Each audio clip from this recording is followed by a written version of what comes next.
aren't uprisings all over the country, and maybe there will be. People need to start taking to the streets. This is a dictator. Enemies of the state. Show me where it says that protests are supposed to be polite. All right, everyone. What is up? I'm Aaron. Welcome to the Rebel Alliance podcast or video if you're watching it live. And today is episode 52, exploring the unique world of PMAs, autonomy, privacy, and minimal government influence. So before we get into that, we got a little housekeeping to get out of the way. And hopefully you can just bear with me real quick. It's been one doozy of a morning. I swear whenever I work, everything that goes wrong on this house and this homestead goes wrong.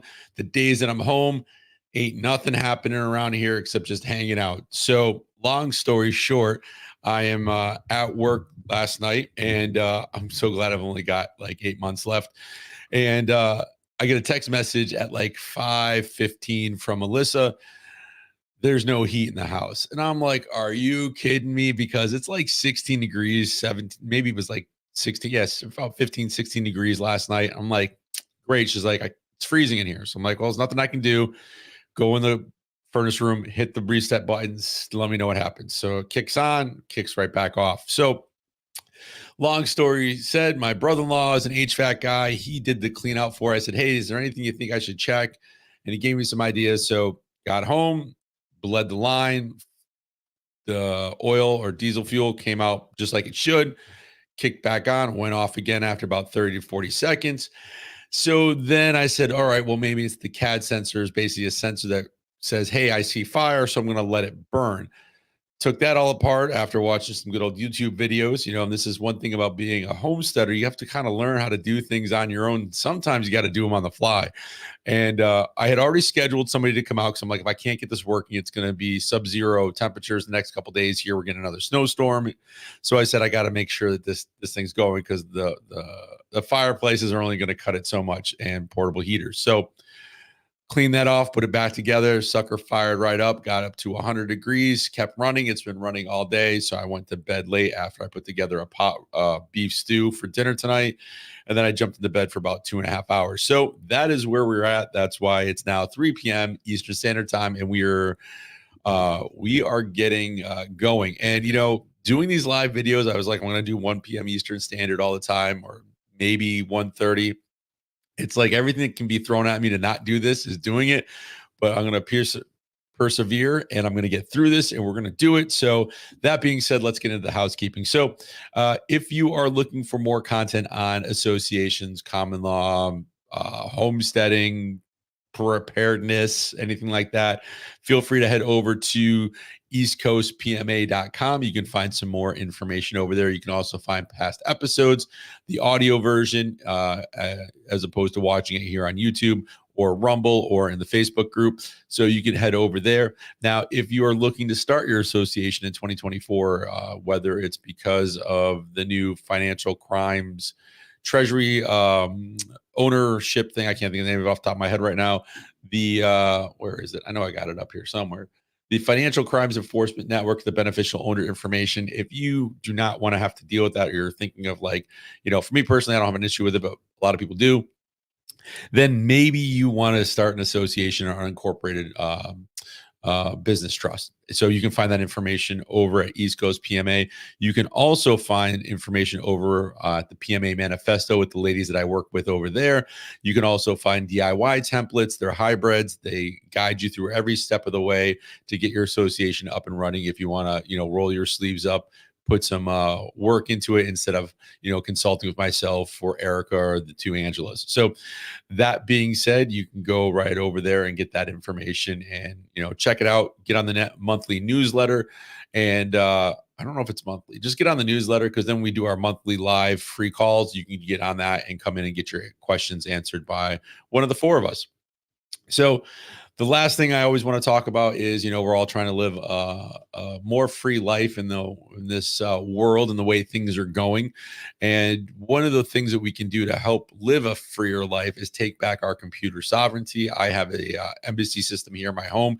You can go over to Start 9. You can get one set up and you can do some amazing things with it. And it really isn't going to break the bank. And if you have an old computer, you can actually download all the operating system and install it yourself. They have directions over there too. But if you want to buy a system like I did that I knew was going to work right out of the box, some of the things you can do is run a lightning node on it, if you know what that is. So you can run your own lightning payments through your own node, and others can too. You can set up your own BTC Pay or Bitcoin pay server, which works like a PayPal account or a PayPal website, but it's all yours, all your data. It's not going anywhere, and they can't shut you down because of your viewpoints on life.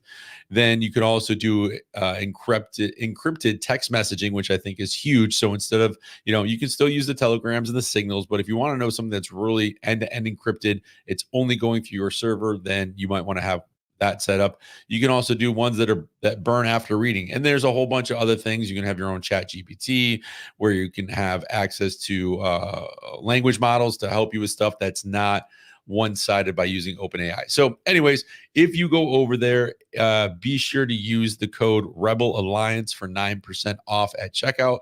It helps me keep the show going. I do benefit a little bit from it, but it also gets you a good amount of money off. I didn't have that when I purchased mine. So let me know when you get yours too, and what you think about it. I definitely would like to know. So that being said, I'm going to turn the comments on. I don't expect anybody to be watching right now because we are way outside of our normal time frame. But regardless, the show must go on because I said I was going to do this daily, Monday through Friday, and we're going to make it happen, by golly. Absolutely. And I just said, by golly, haven't said that word in a while. So let's start off with some news. And this is just something that I want to bring some attention to. So I went over to NPR, and out of Washington, under the business section, there's a warning of higher grocery prices. The Washington AG is suing to stop Kroger's and Albertson merge. And the reason is, supply chains, the COVIDs, all this stuff. We knew how things got tougher. Now things are merging. There's less competition. So one of the statements from the Albertson vice president basically said, you're creating a monopoly of the groceries with the merger. It makes no sense when the deal is merely rumored. So he's saying, we don't want to, the AG getting involved. But what the AG Attorney General Bob Ferguson basically argued that shoppers will have fewer choices, less competition, and without a competitive market that will pay higher prices at the grocery store. So that's kind of important. It's not in the news, it might be in Washington State, but I think that should be everywhere right now because we are already paying ridiculous prices with the not inflation that's happening right under this administration. And it is insane what people are paying at the grocery store. Now we have a large family. So we try to do things in bulk. I butcher my own primals. That helps a lot. We grow our own stuff in the summertime. I can. We do winter crops, so to speak, winter squash and stuff like that. We have the chickens. We did have quail. That's a sad story. Something got into them. But, we're starting to build our infrastructure here. I'd like to get to the point where I can do a cow a year, that sort of thing. But, I went to the grocery store the other day just to grab a few things. And I was like, I literally filled 2 bags, not even really filled, just used 2 bags. And it was like $110. And I was like, what did I get? I didn't get much. So, it is bad, but I can't imagine the price is really going higher. But if they do a merger like this, once one merger starts, another one's going to follow. And then you're going to see that it's going to, increase prices. Now, this is kind of a day late and a dollar short with this one. This was originally posted on the 15th and updated on the 16th over at WGN9 out of Chicago.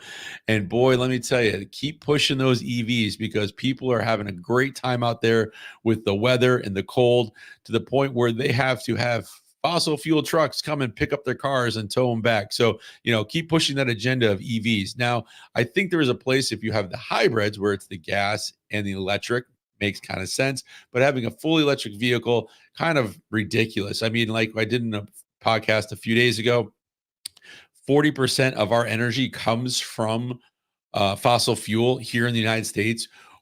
solar makes up 9%, wind makes up 3%, and then we went into the nuclear and stuff like that and how old they are. So it's just ridiculous. You think you're doing a great job. There's all these people and young individuals mining the stuff for the batteries and in other countries, but we don't have to see it, so it's okay. And then you're plugging into the power grid, which is being powered by fossil fuels, which doesn't make any sense. And there's, I don't know. Anyways, I just think it's comical, that all these EVs are dead in the snow, uh, technically from the sub-zero temperatures, and they have to get towed, and the charging stations aren't working and everything like that. So it just goes to show you the agendas that are being pushed on us are garbage. So, trying to choose my words uh, carefully. Now, if you've been listening to this channel for any amount of time, early on I wasn't a big Bitcoin person or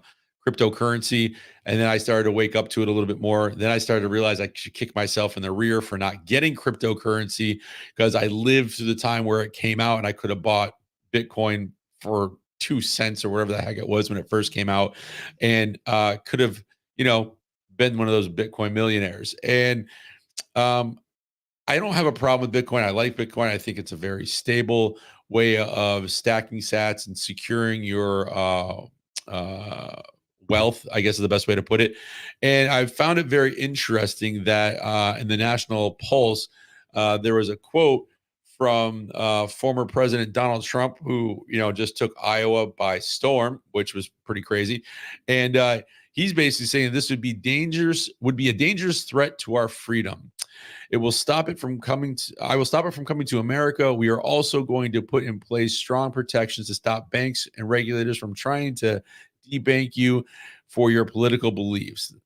That will never happen while I'm your president, Trump told a crowd at Portsmouth, New Hampshire. So, yeah, and then if you go over to cbdctracker.org, you can see what countries have canceled and said, nope, we're not doing it, which ones are researching it, which ones have a proof of concept, which ones are in the pilot, and which ones have launched. And it's just, we already have Bitcoin. We don't need a CBDC. It's just more control. We don't need digital IDs and everything else like that. It's just nonsense. I'm trying to curve my tongue today a little bit. But I think that, it's good to see that people like him are aware of this. And I hope there's others that aren't rhinos and, individuals that are pushing for this because they want that control. Because if this does get through, and I hope it doesn't, because like I said, we already have something in place, Bitcoin. Let's just start using that. Other countries have. And it's been going great.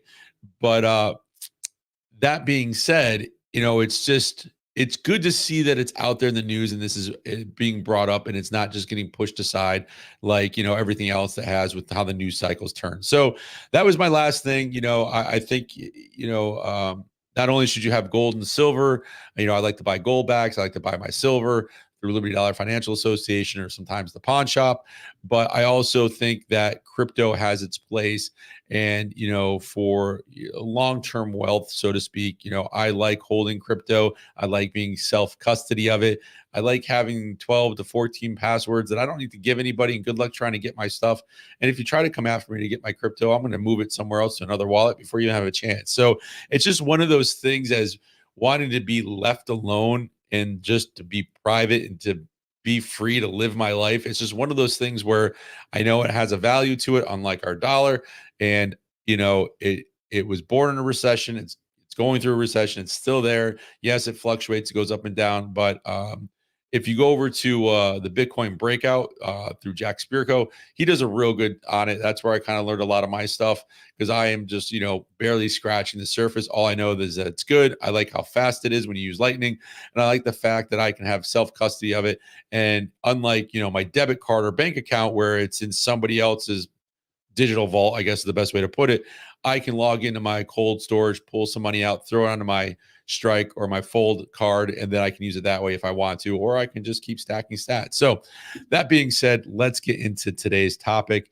If you have any questions while I'm going through this, feel free to drop them in the chat. Let me know where you're from, and let me know if you have any questions and concerns about what we're talking about. But those are some of the quick news topics I wanted to hit on that I found interesting. So when we're talking about autonomy, privacy, and minimal government influence, I'm going to kind of cover everything. And I have to kind of do this fast today. So bear with me because I have a 3:30 phone call with Erica about some stuff with PMAs and that sort of thing. So because my day has been so screwed up. But anyways, so when we're talking about autonomy, privacy, and minimal government influence, first thing we're going to look at is the legal structure. PMAs are typically formed under common law principles and operate under mutual consent of a private contract with their members. So that's why we have our bylaws, our articles of organization, our confidentiality agreement or covenant. We also have our membership agreement and whatever else you want to put in there to really solidify the privacy of it. The structure allows them to operate outside many regulatory frameworks of the government, public entities, and commercial businesses. So if you think of like an LLC or an S corp or a C corp, a lot of that stuff is public information, is registered with the Secretary of State. So unlike public companies, which must adhere to specific corporate laws and regulations, the association, I should be using the word unincorporated association, have more flexibility to determine their internal government structures. And, you're not going to be on the Financial Crimes Enforcement Network if you have an association or unincorporated business trust. So when it comes to membership control, they're exclusive in nature, like we've talked before. They allow membership by invitation or by application only. So like with not East Coast PMA, but with Liberty House, we have a membership application form. We try to have it, have it sponsored by somebody who's already in the group, I guess is the best way to put it. And the reason for this is it helps maintain privacy as and the association can control who's coming and going and participates in the activities. So if you have your exclusivity to your membership, whatever that might be, and somebody doesn't align with that, well, then as long as you're not discriminating based on sex or creed or color or origin or any of those protected classes, then that's okay. You can say, listen, you're just not, and most of the time people aren't going to be attracted to your association anyways, unless it's something that aligns with what they're doing. So this brings us into the creation of rules and regulations. Now, this is also where we had the video a while back in the podcast, if you're listening to it, where we go over the membership agreement, we go over the bylaws, articles of organization, what's in each section, and kind of did like the flyover so you kind of understand it. So if you happen to get the DIY templates, you kind of know what goes where. But again, if you do get the DIY templates or you want to write it yourself on a bar napkin, you kind of understand what's in there. So, and this depends on how your association is written. Members can collectively decide on the rules and policies that will govern the association. In most cases, because if you have people coming and going, maybe you don't have a community-based one like Liberty House, you're going to want to have your board of directors, your chairs, your trustees, whatever you're going to call yourself, the governing body of that association, your president, vice president, treasurer, secretary, to be the ones that have the voting rights to determine the direction. Now, you can have an advisory board that advises on certain things, but they may or may not have any voting rights. And if you do have that advisory board, maybe it's for a set period of time, and then they have successors that come in, or new people can, be applied to it or be appointed to those positions.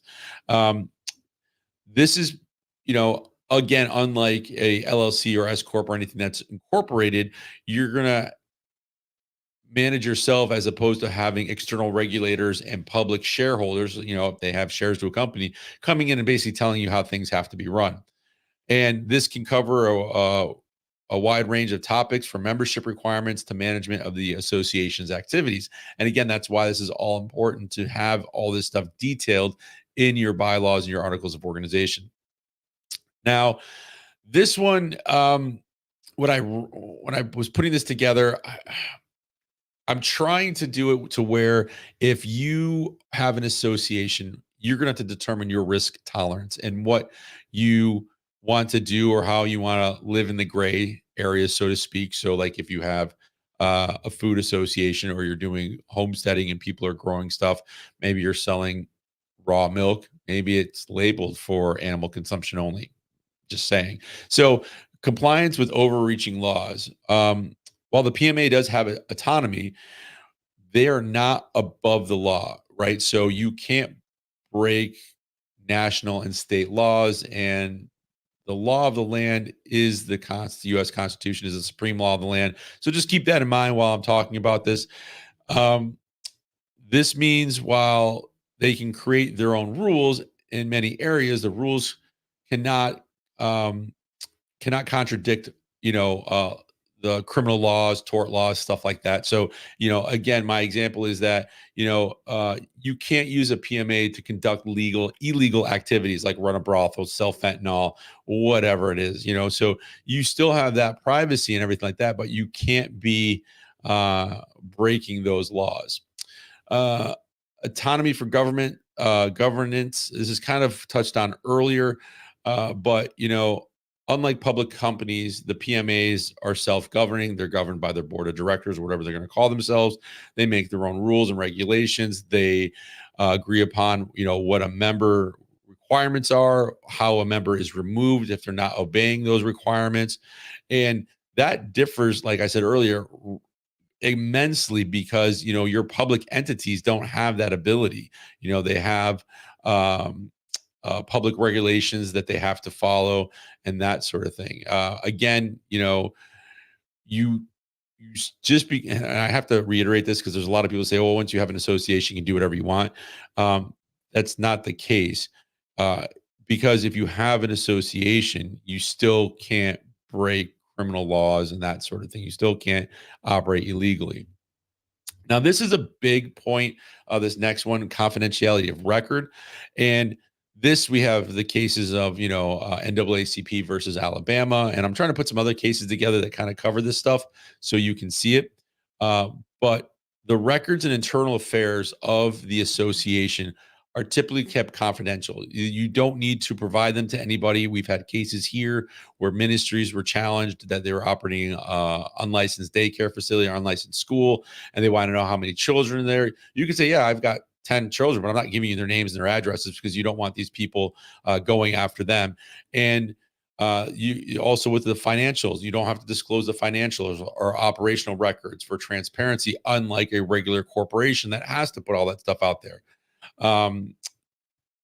Nothing about the details, like I said, of who the members are, along with any other personal or sensitive information, is shared with the public. It is all closely guarded by the association. So I think that is very, very important. So another one that I kind of touched on here is the operational privacy. Associations often provide services or conduct activities exclusively for their members, which allows them to maintain a higher level of privacy in their operation.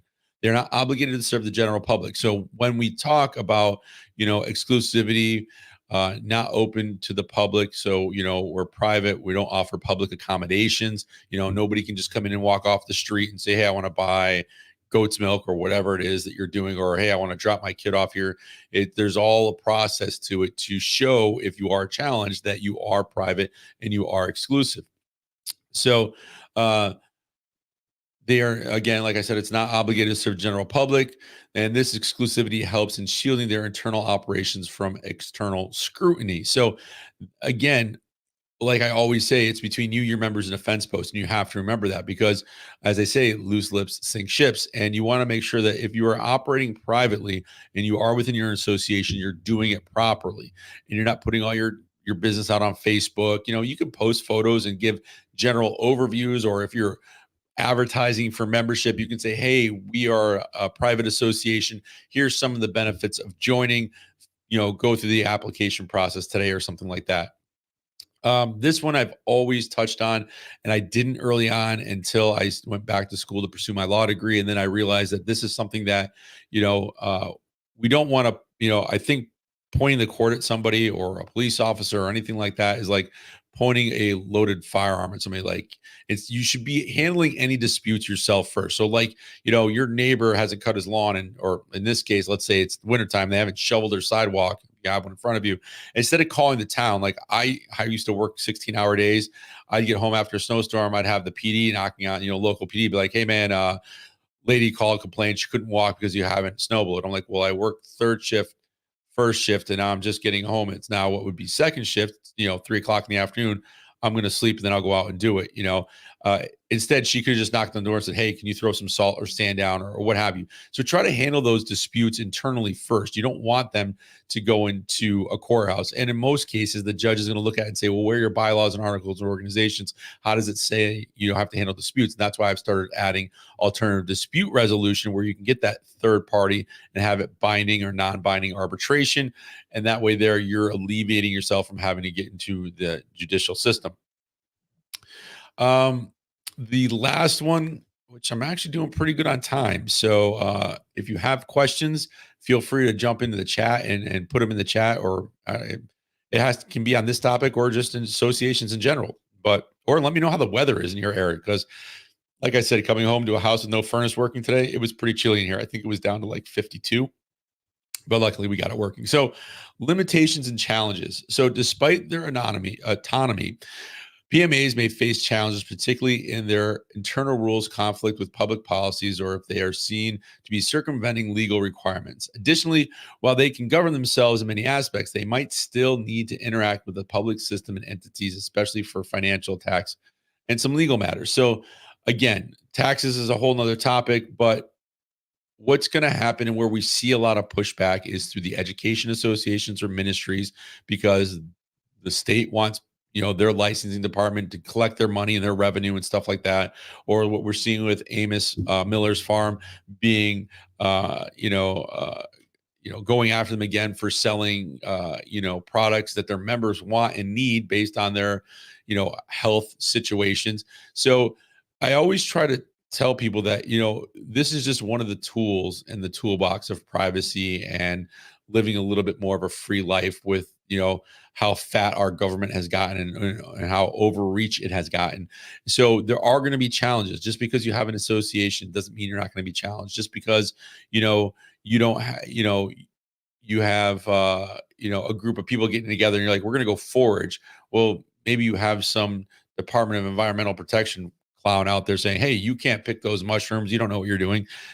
So you want to make sure that when you get an association set up, that you consult with somebody like myself or one of the Angelas or Erica, because you want to make sure you're doing it properly. And like, I've had some conversations yesterday, and maybe what they're doing makes more sense as doing an unincorporated business trust with an association, or anonymous LLC with the association. And I've turned a lot of people away. I'm like, listen, what you're trying to do isn't going to work within an association, because you can't articulate to me what your reason for association is. So, you want to make sure that you're operating properly. That way there, if you are challenged, hopefully you get some content from the videos that I'm doing weekly now or daily, and that you can say, okay, I know how to stand on my own 2 feet. And, if I get a cease and desist, or if I get somebody knocking on my door, I know what my rights are. I know how to handle any challenges that are come my way. And, a lot of the times that we see stuff with zoning, educational department and licensing, stuff like that. The biggest one we've seen with food has been Amos Miller. I know other places that I've set up haven't had any issues. And again, it's because they try to keep it to an intimate association, under 1,000 people. And that doesn't mean you can't keep rotating people through. So maybe somebody gets a 3-month membership, then after that, they go into the non-membership pile and you have somebody else fill their spot. Maybe you have a waiting list to keep that intimate association going. I know, like my gun club, there was a time where there was a 4-year waiting list to get in. So you want to keep everything that you're doing on the level. Make sure that that you're operating properly. And if you have questions, ask. That's why I'm doing these videos. That's why I have East Coast PMA, the Telegram group, the Facebook group. That's why we have the PMA Manifesto Facebook group, the PMAmanifesto.com website, where there's information on there, because there's so much bad information out there that people are getting themselves in a jam, and they shouldn't be, because they're being told one thing and they think they have something that they don't. So that being said, we are right at almost 30 minutes. That went really well today, way better than yesterday. I only tripped on my tongue a few times. So that being said, I'm going to let it go for a few seconds here for any questions. If anybody has anything, thanks for watching. And like I said earlier, if you want to support the channel and you want to get an embassy system, use that code Rebel Alliance.